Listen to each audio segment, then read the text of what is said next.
কি হলো? মনে হয় তেল শেষ হয়ে গেছে।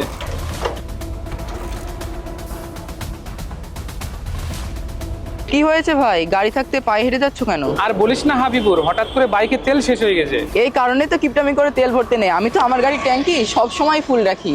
যাও, বেশি দূরে তো না, এই 3 কিলোমিটার হাঁটতে হবে। হাবিবুর ভাই, তোর বাইক থেকে একটু তেল দে না, না হলে তোর ভাবিকে নিয়ে এত দূর কি করে হেঁটে যাব। আমার গাড়ি থেকে ওইসব তেল ফেল বার করা যায় না। তাহলে আমি তোকে টাকা দিচ্ছি, আমাকে গিয়ে 1 লিটার তেল এনে দে না। তুমি এখনকার পাম্পের নিয়ম জানো না? এক ফোঁটাও তেল দেবে না এইসব বোতলে। কি বিপদে পড়লাম। 2.5 লাখ টাকার বাইক নিয়ে ঘুরে বেড়াতে পারে, আর 250 টাকার বেশি করে তেল ভরে রাখতে পারে না। যত সব। ভাই কি হয়েছে? গাড়ি খারাপ হয়ে গিয়েছে?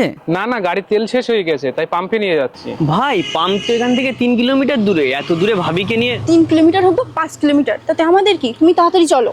ভাই, তোমার বাইক থেকে একটু তেল দাও না, পাম্প পর্যন্ত যাওয়ার মতো। মনে হচ্ছে দিয়ে রেখেছে, এত দামি পেট্রোল ওনাদেরকে দিতে হবে। তোমাদেরকে দিলে আমরা কিভাবে যাব? আমাদের গাড়িতেও তো বেশি তেল নেই। দাঁড়াও ভাই, বোতলটা দাও, নামো।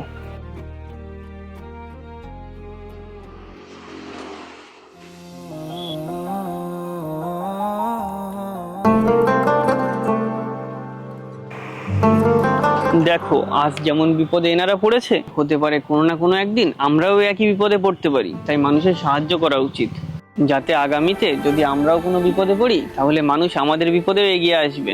কোনো মানুষকে সাহায্য করার সুযোগ পেলে আল্লাহ শুকরিয়া আদায় করো, আর অবশ্যই ওই মানুষকে সাহায্য করো।